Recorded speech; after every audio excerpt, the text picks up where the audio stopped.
Hi, I'm Emily Parker, and this is the story of how my perfect sister's dream wedding turned into a nightmare. Not because I wanted revenge, but because sometimes the truth refuses to stay buried. I was adopted by the Parkers when I was 6 months old. My parents, especially my dad, James Parker, always made sure I never felt different from my biological sister Kate, who was born 2 years after they adopted me. At least that's what I thought for 28 years. Dad's company, Parker Innovation Labs, was his pride and joy, a small research and development firm that created custom solutions for manufacturing companies. I grew up watching him pour his heart into it, spending late nights in his home office reviewing projects and proposals. While Kate excelled in dance recitals and beauty pageants, I inherited Dad's passion for innovation. I spent my summers interning at the company, learning every aspect of the business. After getting my engineering degree, I joined full-time as a project manager. That was 8 years ago. Since then, I'd worked my way up to Chief Innovation Officer, helping transform our small family business into an industry leader worth over $100 million. Kate, meanwhile, had become a successful social media influencer, posting about luxury lifestyle and relationship advice. The problem started when Kate got engaged to Thomas Bradford IEI, heir to Bradford Technologies, one of our biggest competitors. This merger of families will be perfect for business, Mom gushed during Kate's engagement party at our family estate. The champagne was flowing, and everyone who was anyone in the tech industry had been invited. I should have seen the signs earlier, the whispered conversations that stopped when I entered rooms, the strange looks from board members, the way Dad had been avoiding one-on-one meetings with me for weeks. Kate clanked her crystal champagne flute, gathering everyone's attention. She stood on the mansion's grand staircase, her designer dress sparkling under the chandelier lights. Thomas stood beside her, looking every bit the proud future CEO he was being groomed to be. "Thank you all for coming to celebrate our engagement," Kate beamed. "But there's something else we need to address tonight." My stomach dropped as her eyes found me in the crowd. "Emily, dear sister," her voice dripped with false concern. "We need to talk about the money." The room fell silent. I clutched my glass tighter. "What money?" "The $2 million that's missing from the company accounts." She paused for dramatic effect. "The money you've been embezzling for the past year." The accusation hit me like a physical blow. Whispers erupted around the room. I looked to Dad for support, but he wouldn't meet my eyes. "What are you talking about?" I managed to say. "I would never." "We have proof," Thomas interrupted, pulling out a folder. Financial records showing systematic theft through a series of cleverly hidden transactions, all traced back to your personal accounts. I felt the room spinning. "Dad, you know I would never steal from the company. Everything I've done has been for." "Save it," Kate snapped. "You're just the adopted one, trying to steal what rightfully belongs to the real Parker family. It's time to pay it all back." The silence that followed her words was deafening. I waited for Dad to defend me, to say something, anything. Instead, he slowly nodded. "The evidence is quite clear, Emily," he said quietly. "I think it would be best if you resigned immediately. We won't press charges if you return the money." In that moment, everything I thought I knew about my family shattered. 28 years of love and belonging crumbled under the weight of one accusation. I set my glass down carefully on a nearby table. "You want me to resign? Fine, I quit. But you should check those financial records more carefully before you make accusations." I walked out of the party with my head held high, ignoring the whispers and stares. As I reached my car, I heard Kate's voice ring out from the doorway. "Don't forget to return your company laptop and phone. We wouldn't want you deleting any evidence." I smiled despite the tears threatening to fall. My sister had always been so focused on appearances that she never bothered to learn how the company actually worked. She had no idea that for the past 3 years, I'd been documenting everything. That night, as I sat in my home office, I began implementing the contingency plan I created but hoped never to use. Years of watching other family businesses implode had taught me to always be prepared for betrayal. I pulled out my personal laptop and accessed a secure server that Kate and Thomas didn't know existed. Every email, every transaction, every piece of evidence showing who had really been stealing from the company. It was all there, waiting to be revealed. Kate's wedding was in a week. She planned an extravagant ceremony at the city's most exclusive venue. With over 500 guests, including every major player in the tech industry, she'd spent months ensuring it would be the social event of the year. Little did she know, I had my own plans for her special day. Sometimes the best revenge isn't about destroying someone's future. It's about revealing the truth about their past. As I prepared for bed that night, my phone buzzed with a text from Kate. "Don't even think about coming to the wedding. Security has your photo." I replied with a simple smiley face emoji. She had no idea that I didn't need an invitation to crash her perfect day. After all, I designed the venue's security system myself. The next 7 days would change everything. But first, I had some calls to make. The morning of Kate's wedding dawned bright and clear. While she was probably getting her hair and makeup done at the Peninsula Hotel's presidential suite, I was in my home office making final preparations. The last week had been busy. I'd reached out to key industry contacts, set up meetings with the SEC, and gathered irrefutable evidence of what had really been happening at Parker Innovation Labs. But my most important call had been to someone Kate had completely forgotten about: our company's original programmer, old Joe.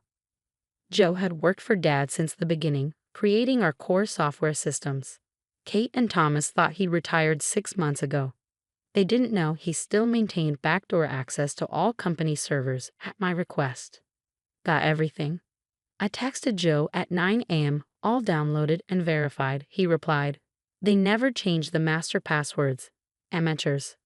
I smiled, thinking of Kate's face when she realized her clever financial tricks weren't so clever after all. The money she accused me of stealing, every penny could be traced back to offshore accounts belonging to her fiance's family. At precisely 2 p.m., I parked my car 2 blocks from the St. Regis Hotel. The wedding was scheduled for 4 p.m. in the Grand Ballroom. Security was tight. Kate had made sure of that. But she'd forgotten one crucial detail. I'd installed the hotel's entire security infrastructure 3 years ago through Parker Innovation Labs. I walked through the service entrance, nodding to the kitchen staff who recognized me from the system installation. My fingerprints still worked on the biometric locks, another oversight. I made my way to the control room, where my old friend Marcus was working security. "Emily?" He looked surprised. "They said you were banned." I handed him a USB drive. "Marcus, remember when I saved your job last year after that breach? I need a favor."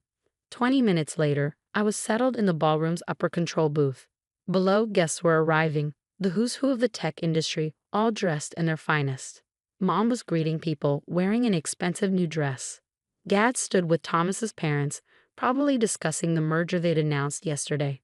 The merger that would save Bradford Technologies from bankruptcy, using Parker Innovation Labs' money. My money. The money Kate accused me of stealing. At 3:55 p.m., Kate made her entrance for photos. She looked stunning in her designer gown, beaming as cameras flashed. Thomas waited at the altar, looking every bit the proud groom. I waited until the ceremony began, until the minister asked if anyone had any objections. That's when I activated Joe's program. The ballroom's lights dimmed. The massive screens meant for wedding photos came to life. And there, in high definition, began playing a presentation I titled "The Truth About the Parker Family Fortune." Financial records, emails, secret meetings, every corrupt dealing, every stolen dollar, every lie, displayed for all to see. Kate's face went from confusion to horror as she watched proof of her fiance's embezzlement scheme unfold on screen. "Turn it off," Thomas shouted, but the hotel's systems weren't responding to anyone but me. Then came the recording, a conversation between Kate and Thomas from 3 months ago. "Once we frame Emily for the missing money, Dad will have to give me control of the company." Kate's voice filled the ballroom. "The adopted brat never deserved it anyway. And once we merge the companies," Thomas replied, "we can sell off Parker's assets to cover Bradford's debts. Your father will never know what hit him." The screens switched to security footage of them doctoring financial records in Thomas's office, carefully cracking the trail that would lead to me. The ballroom erupted in chaos. I emerged from the control booth, walking calmly down the main aisle. Kate stood frozen in her white dress, mascara running down her cheeks. "Security," she screamed when she saw me. "They work for me," I said quietly, "or rather, they work for Parker Innovation Labs' security division, which I built from the ground up." Dad stepped forward, his face ashen. "Emily, Save it," I cut him off. "Check your email. You'll find copies of everything you just saw, plus documentation of every innovation and client relationship I brought to the company. My resignation terms are attached. You have 1 hour to accept them. You're bluffing, Thomas snarled. You've got nothing. I smiled. The SEC disagrees. They're very interested in Bradford Technologies' creative accounting, as are your shareholders. I nodded towards several pale-faced board members in the crowd. Oh, and Kate, you were right about one thing. I'm not a real Parker. I'm better. I built that company into what it is today, while you were busy taking selfies and plotting theft. Mom tried to approach me, but I held up my hand.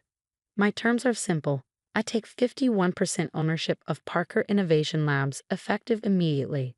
Kate and Thomas are banned from any involvement in the company. And Dad, you can keep your position as figurehead CEO, but your voting rights go to me. And if we refuse? Kate's voice shook. Then I release everything to the media. Parker Innovation Labs might survive the scandal. Bradford Technologies won't. I turned to the shocked guests. I suggest you all go home. I don't think there's going to be a wedding today. The next few hours were a blur of lawyers, documents, and tears. By midnight, I owned controlling interest in the company I'd helped build. Bradford Technologies stock was in freefall, and Kate's perfect wedding had become the scandal of the year. 1 week later, I sat in my new office, formerly Dad's, reviewing acquisition proposals for what remained of Bradford Technologies. A knock at the door interrupted my work. It was Dad, looking older than I'd ever seen him.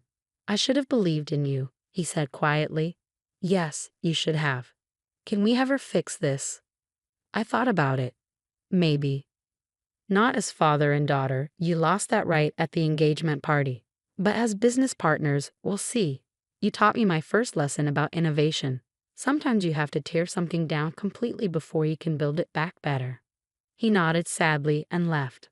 I turned back to my window, looking out at the city skyline. My phone buzzed. A text from Kate. I'm sorry, I was wrong about everything. I didn't reply. Some apologies come too late. They say success is the best revenge, but I disagree. The best revenge is forcing people to face their own lies. Kate wanted a wedding that everyone would remember. Well, she got her wish, just not in the way she planned. As for me, I'm still the same person who loves innovation and building things. The only difference is now everyone knows what I'm capable of, and no one will ever call me just the adopted one again.